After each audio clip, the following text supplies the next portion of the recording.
इस वीडियो में हम समझेंगे कि कोई भी कंपनी अपने बिजनेस पोजीशन का विश्लेषण कैसे करती है।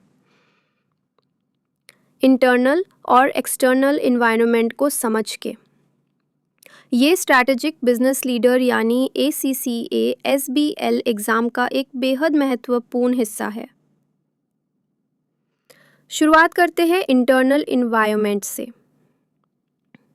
इंटरनल इन्वायरमेंट का मतलब है वो सारे फैक्टर्स जो कंपनी के कंट्रोल में होते हैं, जैसे कि संसाधन, स्किल्स, कंपनी की संस्कृति, लीडरशिप और तकनीकी क्षमताएं।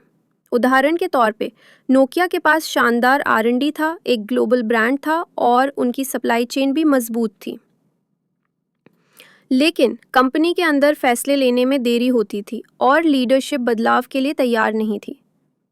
इन कमजोरियों ने नोकिया को मार्केट में टिके रहने से रोक दिया। अब बात करते हैं एक्सटर्नल एनवायरनमेंट की, यानी बाहरी दुनिया की, जो किसी कंपनी के प्रदर्शन को प्रभावित करती है।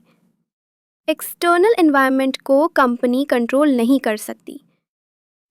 इसका दो भागों में विश्लेषण किया जाता है, माइक्रो एनवायरनमेंट और मैक्रो एनवायरनमेंट।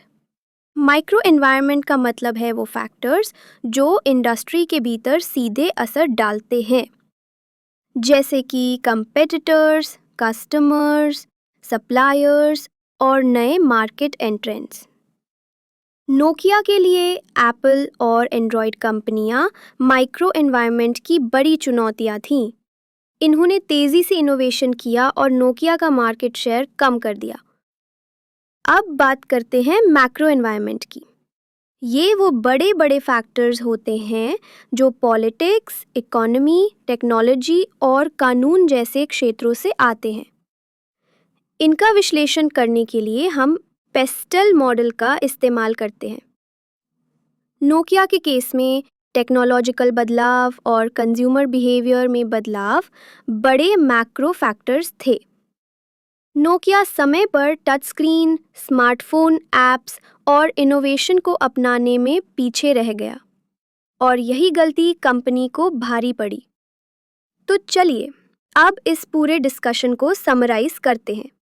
इंटरनल एनवायरनमेंट वो है जो कंपनी के कंट्रोल में होता है, जैसे लीडरशिप और रिसोर्सेज। माइक्रो एनवायरनमेंट वो है जो इंडस्ट्री लेवल पर असर डालता है, जैसे कंपटीशन और कस्टमर्स। और मैक्रो एनवायरनमेंट वो है जो समाज और वैश्विक स्तर पर ट्रेंड से जुड़ा होता है, जैसे टेक्नोलॉजी और इकोनॉमी। ACCA SBL में स्ट्रेटेजिक पोजीशन को समझने के लिए इन तीनों को गहराई से समझना बेहद ज़रूरी है। अगले वीडियो में हम पेस्टल एनालिसिस को नोकिया के केस स्टडी के ज़रिए डिटेल में समझेंगे। अगर आपको ये वीडियो पसंद आया हो तो सब्सक्राइब ज़रूर करें और अपने स्ट्रेटेजिक थिंकिंग को और मजबूत बनाइए।